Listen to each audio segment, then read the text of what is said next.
함께는 하나님의 말씀 봉독하겠습니다. 오늘 요한복음 20장 24절부터 29절까지 12제자 중에 시작. 12제자 중에 하나인 디두모라 하는 도마는 예수 오셨을 때에 함께 있지 아니한지라. 다른 제자들이 그에게 이르되 우리가 주를 보았노라 하니 도마가 가로되 내가 그 손에 못자국을 보며 내 손가락을 그 못자국에 넣으며 내 손을 그 옆구리에 넣어보지 않고는 믿지 아니하겠노라 하니라. 8회를 지나서 제자들이 다시 집안에 있을 때에 도마도 함께 있고 문들이 닫혔는데 예수께서 오사 가운데에 서서 가라사대 너희에게 평강이 있을지어다 하시고 도마에게 이르시되 내 손가락을 이리 내밀어 내 손을 보고 내 손을 내밀어 내 옆구리에 넣어보라. 그리하고 믿음 없는 자가 되지 말고 믿는 자가 되라. 도마가 대답하여 가로되 나의 주시며 나의 하나님이시니이다. 예수께서 가라사대 너는 나를 본 거로 믿느냐? 보지 못하고 믿는 자들은 복되도다 하시니라. 아멘. 인사합니다. 타쿠마 교회는 좋은 교회입니다. 타쿠마 교회는 좋은 교회입니다. 인사를 나누세요.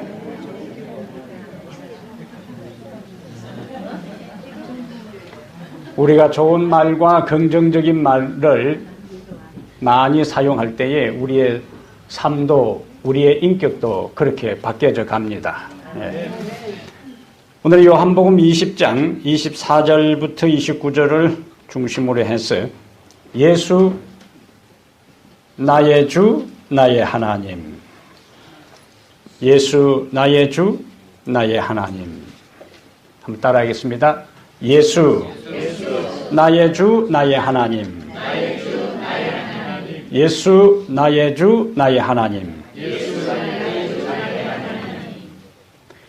우리가 인생을 살면서 가끔 상대의 신분과 위치를 잘 모르고 쉽게 대하다가 난처한 경우를 당할 때가 가끔 있습니다.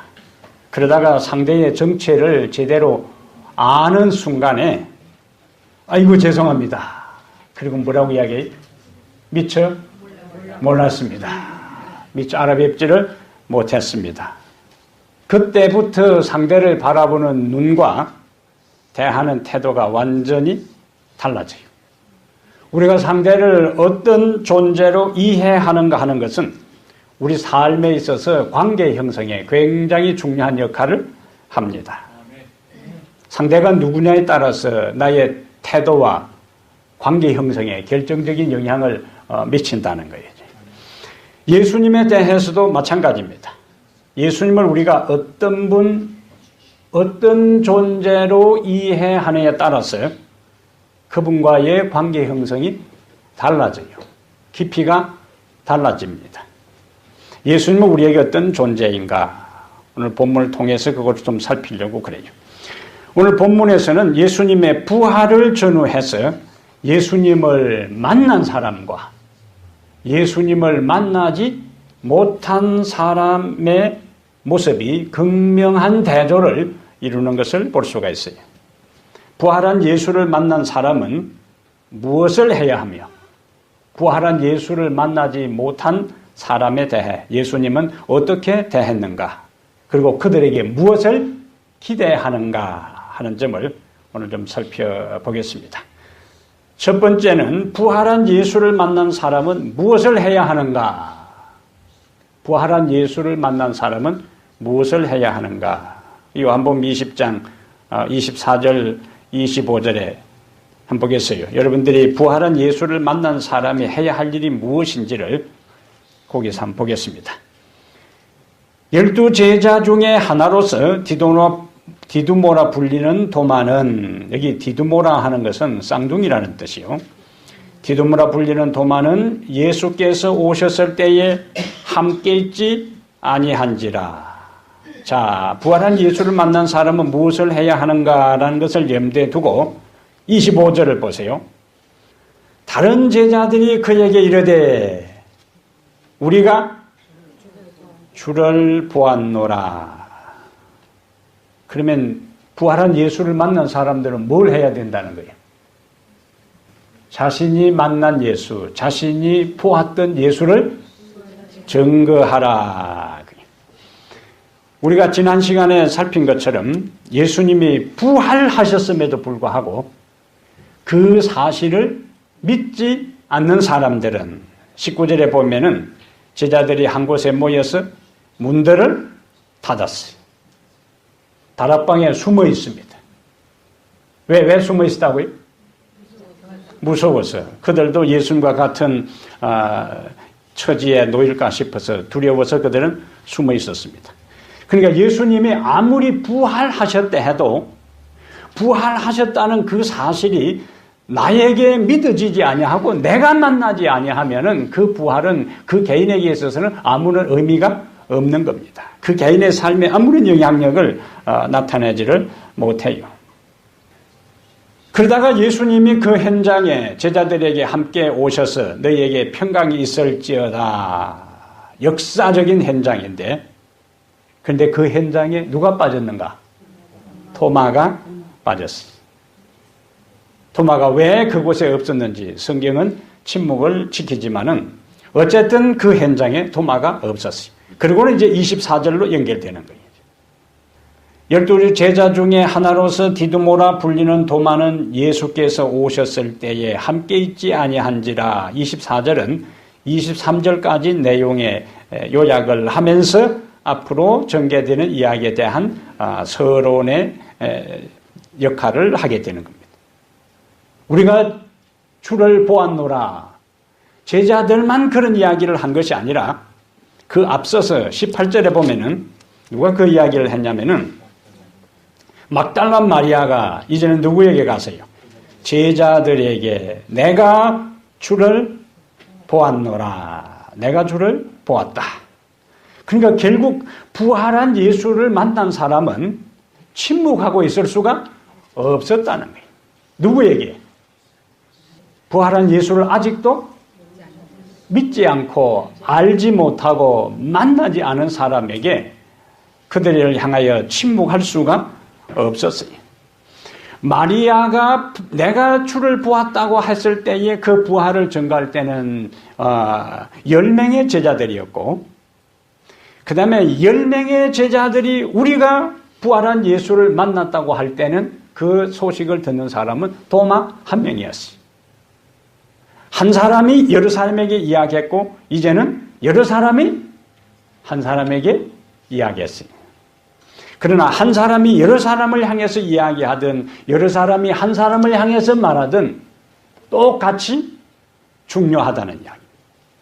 굉장히 다 그것이 의미가 있는 거예요. 왜냐하면 처음에 막달라 마리아는 예수님의 제자들에게 예수님의 부활을 이야기해도 예수님의 제자들은 그 사실을 받아들이지 않았습니다. 누가복음 24장 11절에 보면은 사도들은 그의 말이 허탄한 듯 보여서 그것을 믿지 아니했다. 그랬어요. 마리아와 다른 여자들이 예수님을 만난 다음에 제자들에게 달려가서 우리가 부활한 예수를 만났다고 했을 때에 제자들의 반응은 뭐였다고요? 그들의 말이 허탄한 듯 보였다고요. 헛소리 했다고요. 헛소리. 말도 안 되는 소리 한다는 이야기. 그래서 그 말을 믿지 않았습니다. 마리아의 심정이 어땠을까요? 답답하지. 예? 그런데 그 마리아가 전한 사람들이 누구였어요? 예수님의 제자들이었어요. 마리아가 전한 사람들이 누구였는가? 죽었다가 3일 만에 살아날 것이라고 예수님께로부터 직접 말씀을 들은 바로 그 사람들이었어요.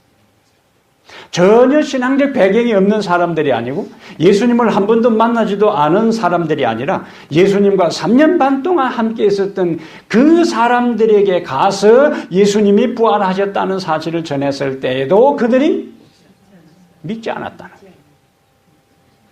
이러한 것은 우리에게 무엇을 보여주는가? 우리가 아무리 확신을 가지고 우리가 발견한 진리와 우리가 깨달은 놀라운 하늘의 사실들을 사람들에게 이야기할 때 기다렸다는 듯이 모두가 항상 받아들이는 것은 아니라는 거예요. 다른 교회 다니는 사람들에게 우리가 발견한 안식일과 기타 중요한 성경의 진리를 그들에게 이야기할 때에 교회에 다니고 성경을 많이 안다고 하는 사람들까지도 깨달지 못하고 받아들이지 않을 때에 우리의 마음이 답답한 것과 같은 것을 막달라 마리아도 똑같이 느꼈대요. 오히려 제자들이 막달라 마리아에게 와서 뭐라고 이야기해줘야 되는 거예요. 예수님이 부활하셨다고 말해줘야 되는데 거꾸로 되었어. 막달라 마리아가 제자들에게 이야기를 해줘도 그들이 받아들이지 않은 것입니다. 이러한 때에 우리는 어떤 마음을 가져야 할까? 우리가 말씀을 전하고 우리가 기별을 전하고 우리가 진리를 외칠 때에 사람들이 시큰둥하고 불신하고 의아하게 생각하고 받아들이지 않을 때에 어떤 마음을 가져야 하는가? 갈라디아 6장 9절에 보면은 우리가 선을 행하되 낙심하지 말지니 피곤하지 아니하면 때가 이름에 거두리라. 선을 행하되 뭐 하지 말라고요?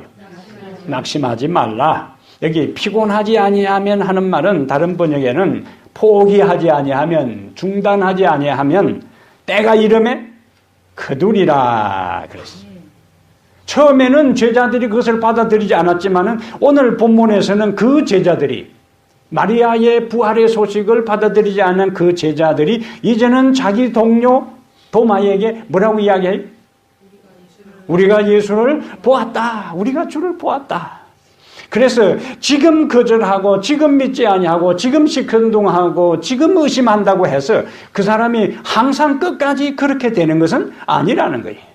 전혀 반응 없는 사람, 전혀 무관심한 사람도 우리가 낙심하지 아니하고 포기하지 아니하고 계속 관계를 맺고 진리를 전하면 그 사람에게도 어떤 때가 오는가? 받아들이고 굴복하고 감동을 받을 때가 온다는 믿음을 가지고 우리는 복음을 전해야 하는 것입니다.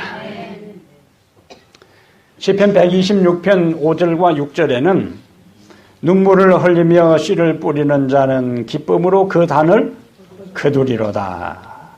그 다음에 울며 씨를 뿌리는 사람은 반드시 곡식단을 거두리로다. 거기에는 어떤 단어가 강조되었는가? 반드시. 네? 울며 씨를 뿌리는 자는 반드시 곡식단을 거두게 될 것이다. 이 약속을 믿게 되기를 바랍니다. 네? 그러므로 우리가 복음을 전할 때에 우리가 가져야 할 기본적인 자세는 낙심하지 않는 거예요. 그리고 포기하지 않는 겁니다. 어떤 경우에 그 사람이 아무 반응이 없어도 그 사람이 지금은 받아들이지 않아도 지금은 완강하게 거부해도 오히려 나를 그렇게 전하는 나를 내가 그 사람이 영원히 불쌍해서 복음을 전하는데 어떤 사람은 복음을 전하는 우리를 바라보는 그 얼굴 빛이요. 우리가 뭐요? 불쌍하다는 그런 표정이 역력할 때가 있어요. 그래도 뭐 하지 말라. 낙심하지 말라. 때가 이르면은 거두리라. 이 말씀 믿으시면 아멘. 주님은 한 영혼의 가치가 기중하다는 것을 누가복음 15장에 이런 양의 비유를 통해서 보여주셨어요. 100마리의 양이 있는데 그 중에 한 마리의 이런 양을 구하기 위해서 99마리를 두고 그 길 잃은 한 마리의 양을 찾아 나서시는 목자의 모습은 바로 한 영혼 한 영혼의 가치가 얼마나 귀중하고 소중하다 하는 것을 우리에게 보여주는 거예요. 한 사람이 회심해서 한 사람이 복음을 받아들이므로 그 사람이 얼마나 큰 일, 얼마나 엄청난 일을 할지 우리는 아무도 모릅니다. 그래서 한 사람, 어쩌면 그 사람이 인간적 기준으로 보면은 미약하고 보잘것없는 것처럼 보여도 우리는 그 한 사람을 천하보다 귀중한 영혼으로 알고 가르쳐야 되는 거예요. 최근에 제가 읽은 그 책 가운데 한 의미 있는 구절이 있었는데 한 사람에게 복음을 전하고 그 한 사람을 진리 안에서 바로 세우는 일은 세계를 진리 위에 세우는 것과 같다 그랬어요. 한 사람에게 복음을 전하고 그 한 사람을 진리 안에서 바로 세우는 일은 세계를 진리 위에 세우는 것과 똑같은 일이다. 굉장히 중요한 표현이죠. 나는 이런 주님의 마음으로 한 사람 한 사람을 말씀을 가르치는 겁니다. 그래서 그러한 사람이 생각이 바꾸어지고 깨달음이 오고 진리에 굴복하고 진리를 받아들일 때에 부부관계가 바뀌어지고 부모와 자녀 사이의 관계가 바뀌어지고 가정의 분위기가 바뀌어지고 그 사람이 있는 회사의 모든 직장의 다른 종류들과 관계가 바뀌어지면서 세상은 변화되는 겁니다. 내가 진리를 따라 살고 내가 진리를 따라 말씀을 전해도 사람들은 아무런 변화 없이 세상은 죄악이 가득 차고 사람들은 자신의 욕망과 탐욕을 따라 사는 것처럼 보여도 우리는 포기하지 말고 여전히 한 사람 한 사람에게 진리를 전하고 내가 그 진리를 따라 살고 내가 사는 그 진리를 따라 그들도 살게 만드는 것이 우리에게 주어진 책무요 의무인 것입니다. 한 번에 세상이 확 바뀌어지지 않아요. 눈앞에 바뀌어지는 것이 보이지 않아도 우리는 여전히 세상이 바뀌어질 것을 믿고 기대하고 그렇게 전하는 겁니다. 예수님 한 분이 십자가 위에 달려 돌아가실 때에 그분의 인생은 실패로 끝나는 것처럼 보였어요. 그러나 그 한 분이 십자가 위에서 사명을 따라 자신의 삶을 던졌을 때에 그 한 분으로 인해서 세상에 얼마나 엄청난 변화가 나타났어요. 오늘 우리를 통해서도 하나님은 그러한 변화를 이룰 수가 있습니다. 10월 3일부터 우리가 전도회를 위해 지난번 몇 명의 구도자를 후보로 두고 기도하자고요? 3명을. 자, 지난 안식일부터 기도를 시작하신 분 손 들어보세요. 돈 바짝 드세요, 돈. 오케이. 예. 오늘 지난 안식일 설교는 듣고 아멘 소리는 해놓고 기도 시작 안 한 분들은 오늘 집에 가서 벽에 손 들고 회개하고 오늘부터 다시 시작하세요. 예? 예.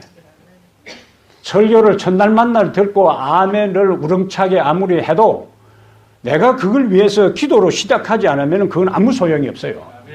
역사의 변화는 내 개인의 변화와 세상의 혁명적 변화는 들은 진리에 따라서 미미하지만은 그 파장이 전혀 일어나지 않을 것처럼 보여도 무릎 꿇고 기도하는 거기에서부터 역사는 시작되는 것입니다. 오늘 물어봤으니까 다음 안식일 또 물어보겠어요. 내가 잊어버릴까 싶어서 여기다 빨간 볼펜으로 써와서 내가 지금 질문하는 거랬지. 다음 안식일도 또 빨간 볼펜으로 쓰고 그 밑에 줄을 2번씩 끄고 앞에다가 창교포를 하고 별표를 쓴 다음에 또 물어보겠어요. 무엇을 위해 시작하자고요? 3명의 후보를 두고 기도하는 거예요. 3명을 데리고 오라는 게 아니고 지금 여러분들에게 제안한 것은 뭐예요?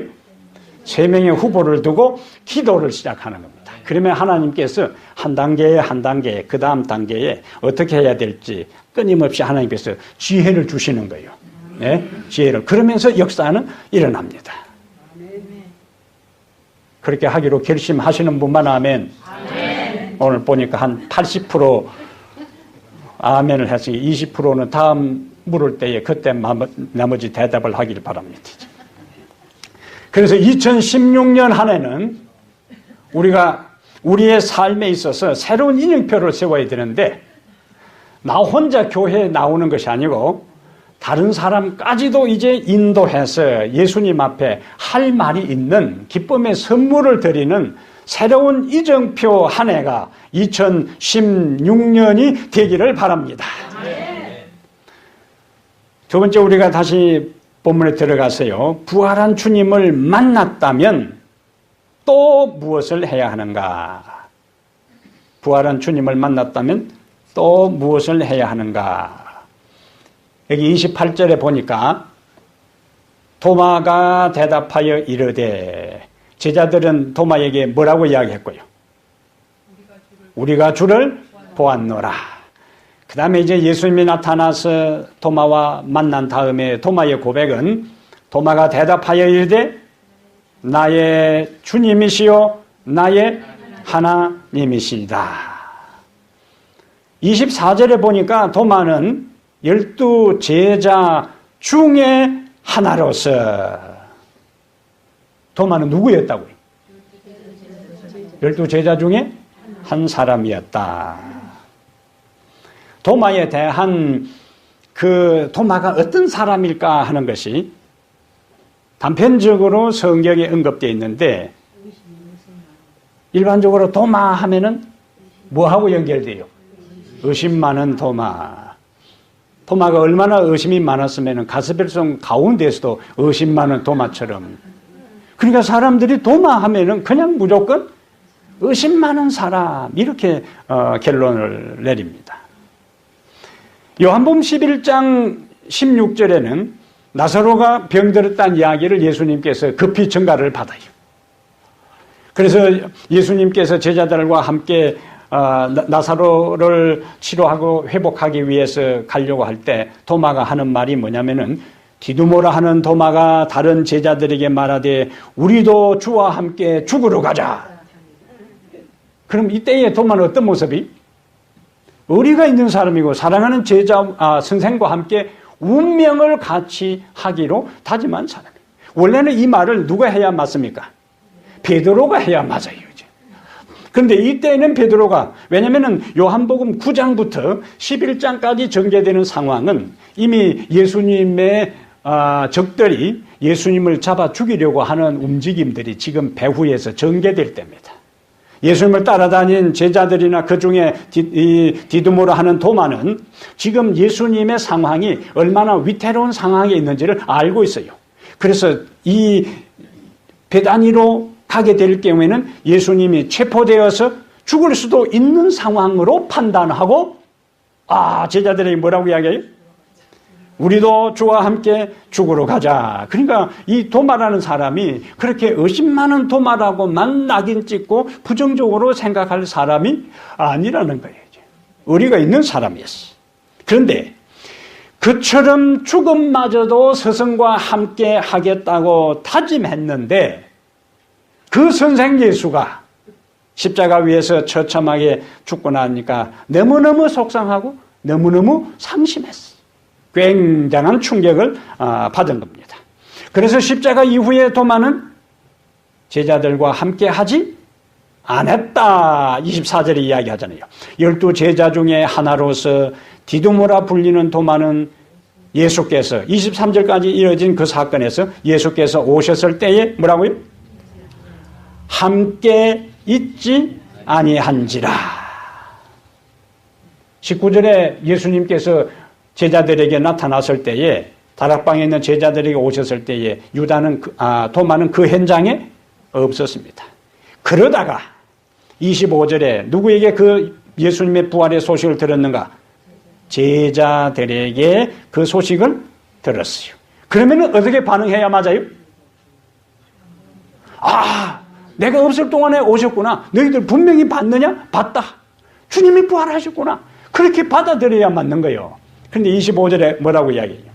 다른 제자들이 그 얘기를 해 우리가 주를 보았노라 하니 도마가 아멘 할렐루야 주님은 말씀대로 살아나셨구나 이렇게 한 것이 아니고, 내가 그의 손의 못자국을 보며 내 손가락을 그 못자국에 넣으며 내 손을 그 옆구리에 넣어 보지 않고는 뭐 하겠다? 믿지 아니하겠노라. 봐야 믿고 내가 만져봐야만 믿겠다. 그럼 도마가 도대체 왜 이렇게 반응했을까?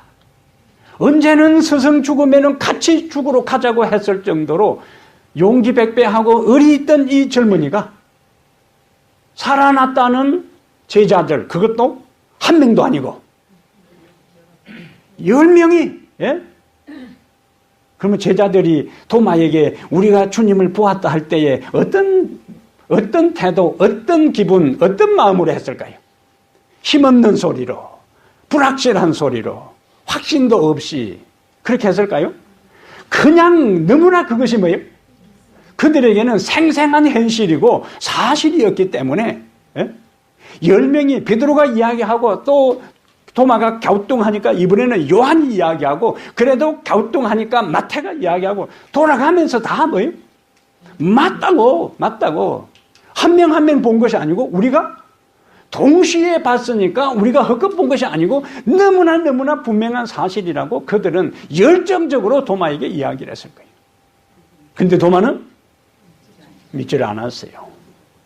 그래서 안 믿으려고 작심한 사람은 천하없는 이야기를 해줘도 안 믿을 사람을 설득할 수가 없어요. 근데 시대 소망에는 도마의 마음의 일면을 이렇게 묘사하고 있어요. 시대 소망 806페이지에. 자, 한번 보세요. 도마는 다른 제자들의 보고를 듣고 예수께서 부활하신 데 대한 충분한 증거를 받았으나, 충분한 증거를 받았어. 그의 마음에는 어둠과 불신이 가득하였다. 그런 말이 재밌는 표현이에요. 그의 주께서 자기를 제외하고 다른 모든 제자들에게만 나타나신 것을 생각할 때 그는 자존심이 상했다.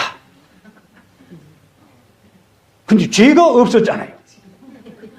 누가 오지 말았어요? 제자들이 그를 내친 것도 아니에요. 거부한 것도 아니에요. 자기가 빠져놓고는 이제 자기 없을 때 예수님 나타났다고 뭐라고요? 기분 나쁘다고요. 기분 나쁘다. 그래서 도마는 믿지 않기로 결심했다. 한 주일 내내 그의 형제들이 희망과 믿음을 가진 데 반해 그는 모든 것이 어둡게만 보이는 불행에 잠겨 있었다. 그는 그의 형제들이 눈으로 본 것을 인정하려 하지 않았고 그들의 증언을 믿으려 하지 않았다. 그는 주님을 열렬히 사랑했으나 질투와 불신이 그의 정신과 마음을 사로잡도록 허용했다. 질투와 불신이. 부활에 대한 것은 불신이요. 다른 제자들에 대해서는 질투하고. 사람들은 종종 자신의 허물과 자신의 실수와 자신의 잘못은 생각하지 않고 도마와 같이 행동하고 처신할 때가 많습니다. 우리는 그렇게 하지 말아야 돼요. 여기에는 자존심을 내세울 게 아닙니다. 진리를 받아들이고 진리 앞에 굴복하고 진리를 마음에 모시는 그것은, 받아들이는 것은 자존심 문제가 아니에요. 어린아이가 말하든지 배우지 못한 사람이 말하든지 이전에는 별 볼 일 없는 하찮은 사람이 말하든지 그것이 진리라면은 진리를 받아들이는 자세와 태도가 우리에게 필요한 것입니다. 도마가 주님의 부활을 쉽게 믿지 못하고 부활한 주님을 만난 제자들과 같은 기쁨에 동참하지 못하고 한 주일 동안 어둠 가운데서, 슬픔 가운데서, 상심한 가운데 빠질 수밖에 없었던 또 다른 결정적인 이유가 24절 마지막이요. 도마는 부활한 예수께서 오셨을 때에 함께 있지 아니한지라. 그런 제자들과 그 위기의 순간에, 지금 예수님의 십자가에 달려 돌아가시고 이 유대 나라 전체, 특히 예루살렘의 분위기는 뒤숭숭한 분위기요. 그럴 때일수록 그는 뭐 해야 되는가? 제자들과 함께 있어야 돼요. 그들의 미래를 함께 언론하고 그들이 예수님이 돌아가시기 전에 그들에게 가르친 말씀을 음미하면서 우리가 어떻게 처신하고 어떻게 행동해야 되고 어떤 태도를 취해야 되고 우리가 앞으로 어떻게 해야 될 것인지에 대해서 진지하게 함께 있으면서 기도하고 말씀을 되새기면서 준비하고 있어야 되는 거예요. 그런데 도마는 유별나게 함께 하지 않았습니다. 제자들과 함께 하지 아니한 그것은 굉장한 영적인 손해를 그가 경험하게 된 거예요. 그런데 그런 갈등과 좌절감이 언제 끝나고 부활한 주님을 만날 수 있었는가? 여기 26절 한 번씩. 자, 그가 영적으로 손해본 것은 왜 그렇다고요? 함께 하지 않았어요.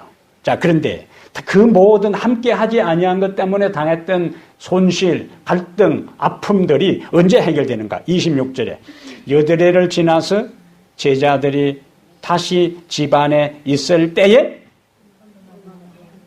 도마도 함께 있고, 이게 중요한 표현이에요. 지금까지는 함께 있지 아니한 것 때문에 문제가 있었는데 이제는 똑같이 이전에 제자들이 다 집안에 있고 문들이 닫혀 있을 때는 도마가 없었던 것 때문에 부활한 예수를 못 만났고, 이번에 다시 제자들이 집안에 있고 문들이 닫혔는데 이제 그 가운데 누가? 도마도 함께 있다는 이야기는 도마의 갈등과 도마의 모든 어려움이 이제는 함께 있음을 인해서 해결된다는 것을 암시하고 있는 거예요. 도마도 함께 있더라. 근데 장면이 도마가 없을 때의 세팅하고 도마가 있을 때의 세팅하고 똑같아요. 그래서 없을 때에 나타났던 그 예수님이 이제는 도마가 있을 때에도 똑같은 방식으로 문들이 닫혀 있을 때에 그들에게 나타나서 똑같은 말씀을 하십니다. 너희에게 평강이 있을지어다. 똑같은 상황을 한 번 더 재현하면서 예수님은 자신의 부활을 10명의 제자들에게 보여주셨던 것처럼 이제 한 명 도마의 그 불확실한 불신을 해소하기 위해서 예수님은 똑같은 상황으로 나타나신 것을 볼 수가 있습니다. 그런데 중요한 것은 도마가 내가 그의 손에 못자국을 보며 내 손가락을 그 못자국에 넣으며 내 손에 그 옆구리에 넣어보지 않고는 믿지 아니하겠노라 할 때에 예수님은 물리적으로 육체적으로 그 현장에 없었습니다. 그런데 27절 보세요. 예수님이 나타난 다음에 너에게 평강이 있을지어다 한 다음에 도마에게 뭐라고 말씀했어요? 네 손가락을 이리 내밀어 내 손을 보고 네 손을 내밀어 내 옆구리에 넣어보라. 그리하여 믿음 없는 자가 되지 말고 믿는 자가 되라. 이 순간 도마가 어떤 생각이 들었을까요? 그 자기가 이야기하면 제자들만 있을 때 했는데 그 이후에 제자들은 예수님을 다시 만나지도 않았어요. 8일의 공백 기간이 있습니다. 그동안 예수님은 부활하셔가지고 할 일이 많으셔가지고 만날 사람도 많고 여기저기 볼일 보러 다니시느라고 제자들과 함께 하지 않았어요. 그런데 자기가 자기 동료들에게 한 말을 예수님이 자신에게 하고 있는 겁니다. 그 순간에 뭐예요? 오싹 했을 거 아닙니까? 예? 어쩌면은 소름 끼쳤을 거예요. 예? 와, 세상에. 예? 어떻게 예수님께서 내가 내 친구들에게 한 말을 이렇게 알고 있을까? 여기서 우리에게 희망적인 것은 예수님은 도마에게 나타나서 도마를 믿음 없다고 호통치지 않았습니다. 그러므로 때로는 우리가 믿어야 할 것, 너무나 분명한 것, 너무나 확실한 것에 대해서 우리가 믿음을 갖지 못한 것을 예수님은 견책하시고 호통치는 대신에 우리의 믿음 없음을 예수님은 불쌍히 여기시고 이해하시고 그것을 깨우치셔서 결국 우리를 마침내 믿게 만들어주시는 주님임을 믿게 되기를 바랍니다. 주님은 쉽게 우리를 포기하지 않아요. 때로는 방황하고 때로는 갈등하고 때로는 불신에 사로잡혀 있다 할지라도 주님은 쉽게 우리를 포기하지 아니하고 어떻게 해서든지 우리를 설득시키고 어떻게 해서든지 우리를 깨우치시고 어떻게 하시든지 우리에게 빛을 비추시고 어떻게 하시든지 우리를 인도하셔서 영원한 구원에 이르도록 이끄시는 주님의 계심을 감사하게 되기를 바랍니다.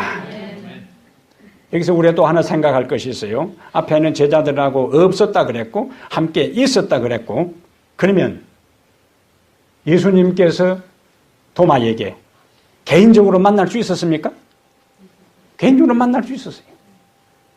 제자들과 함께 있을 때에 구태여 와가지고 똑같은 세팅으로 그에게 자신의 부활을 증명하지 않고 홀로 있는 도마에게 가서 야 이놈아 지금 뭐하고 있느냐? 응? 너가 왜 여기 있느냐? 내가 부활하지 않았느냐 하고 개인적으로 얼마든지 그분이 도마에게 찾아가서 그의 불신을 해소하고 예수 그리스도의 부활을 믿게 만들 수도 있었습니다. 그런데 왜 예수님께서 개인적으로 도마를 만나서 자신의 부활을 확정시켜 주지 않고 제자들과 함께 있을 때에 나타나서 자신의 부활을 확정시켜 주었을까요? 성경은 그것에 대해서 침묵하지만은 공동체 신앙의 중요성입니다. 예? 우리가 인생을 살아가면서 우리가 신앙생활을 하는 것이 혼자서 하는 것이 아니고 진리를 깨닫고 진리를 배우고 진리를 실천하고 예수를 바라보며 우리의 주어진 사명을 이루어 가는 데 있어서 홀로 하지 말라 그거예요. 더불어 하라는 거예요. 그것이 뭐냐? 교회입니다. 교회. 그래서 예수님께서 이 세상에 자신의 몸된 교회를 세우시고 그 교회 안에서 함께 속해서 살아가도록 만드셨어요. 영적 공동체, 교회입니다. 구약에는 이스라엘이라는 공동체, 신약에는 교회라는 영적 공동체. 그래서 타코마 교회에 속해 있는 우리들 모두는 기쁨도 슬픔도 아픔도 즐거움도 괴로움도 함께 하면서 하늘까지 가야 할 운명 공동체인 것을 믿게 되기를 바랍니다. 네? 우리는 함께 해야 할 사람들이. 도마가 그와 같은 갈등 속에 있었던 것은 함께 있었으면 그렇게 8일 동안 갈등할 필요가 없었어요. 어쩌면 그 더 긴 시간을 그가 방황할 필요가 없었습니다. 공동체와 함께 있지 아니한 것 때문에 스스로 시험을 자초하고 어려움 가운데 빠졌던 거예요. 가끔 교회가 마음에 들지 않는다고 혼자서 예배를 드리고 신앙생활을 하겠다 하는 사람들을 봅니다. 여러분, 교회가 완전합니까? 교회에 누가 모여 있어요? 교회인들이 모여 있어요. 교회가 완전하려면 그 교회를 구성하고 있는 한 사람 한 사람이 완전하고 완벽하고 문제가 없는 사람이 모였을 때에 그 교회는 완전할 수가 있어요. 그런데 저 사람 왜 저래 하는데 저 사람 왜 저래 하는 나는 완전합니까? 나도 문제가 있고 나도 허물이 있고 나도 약점이 있고 나도 결점이 있어요. 나도 연약함이 있어요. 연약함이 있는 사람들, 결점 있는 사람들, 문제가 있는 사람들이 모여 있으니까 어떤 때에는 문제투성일 수도 있습니다.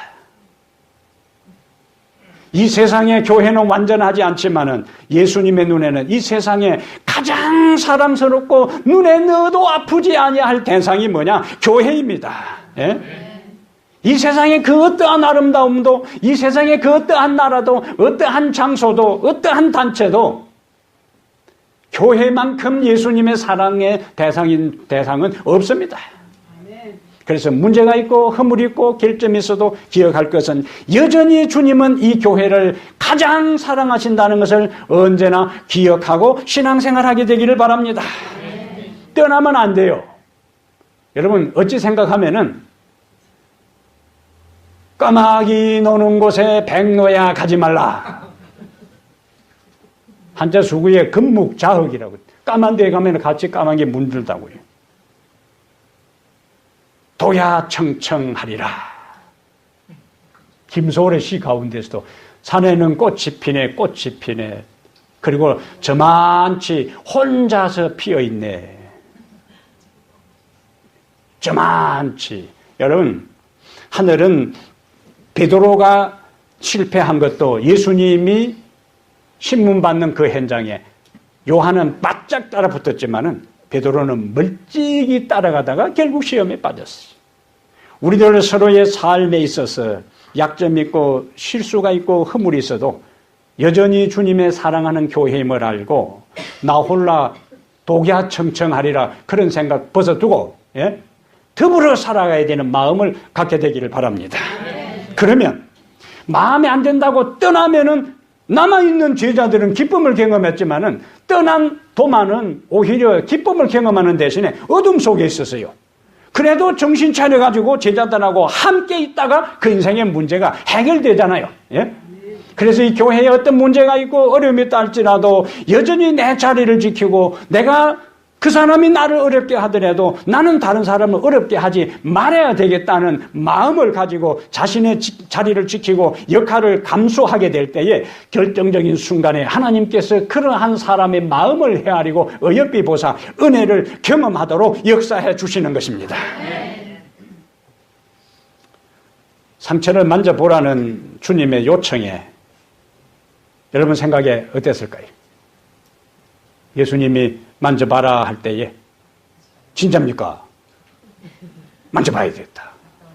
이런 기회에 놓치고 또 내가 하면 안 되겠지.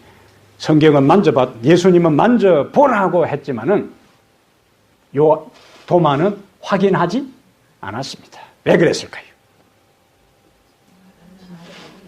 믿음 없는 자가 되지만 믿는 자가 되라 할 때에 도마가 만져보고 맞네요. 이렇게 하지 않았어요.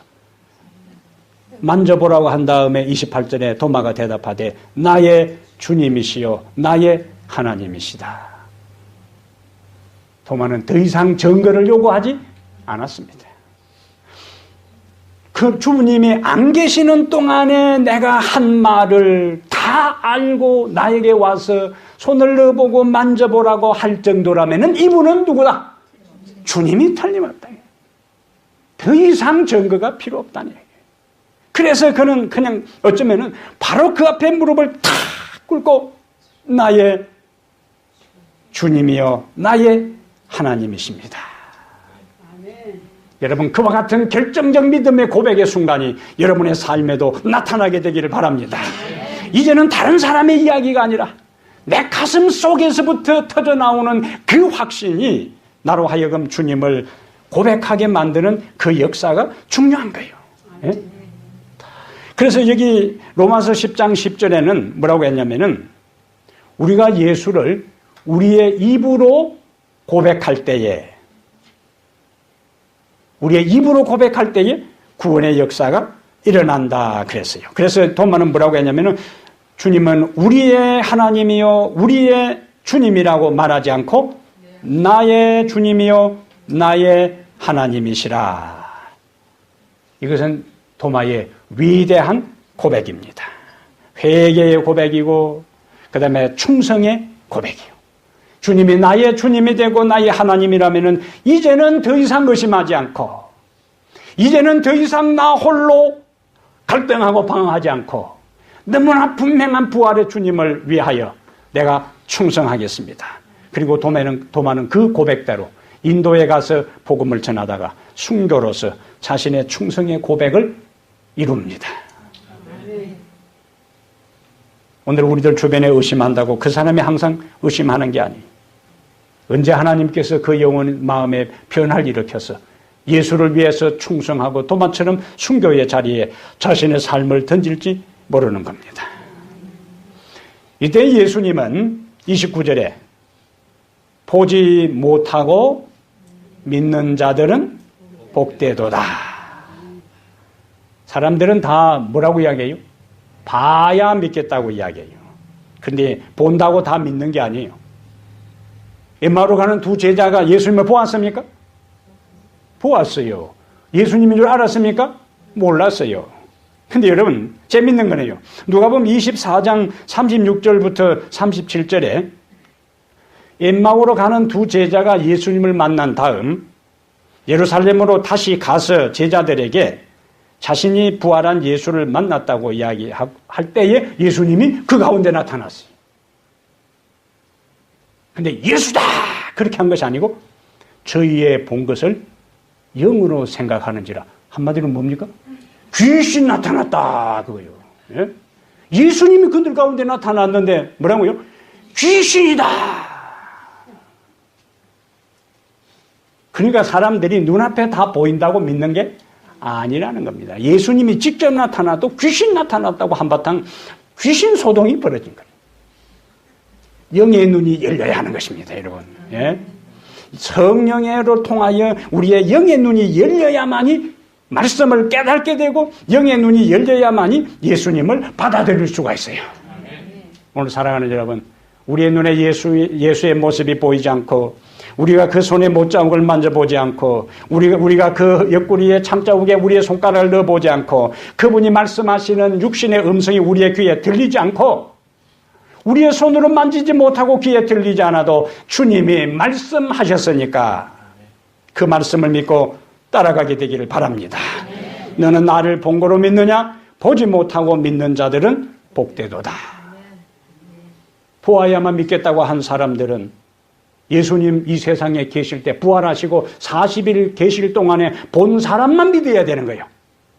그런데 40일 동안 계실 동안에 보아도 안 믿는 사람은 안 믿었어요. 그러므로 우리가 믿는 것은 보아야 믿는 것이 아니라 믿음으로 믿는 것입니다.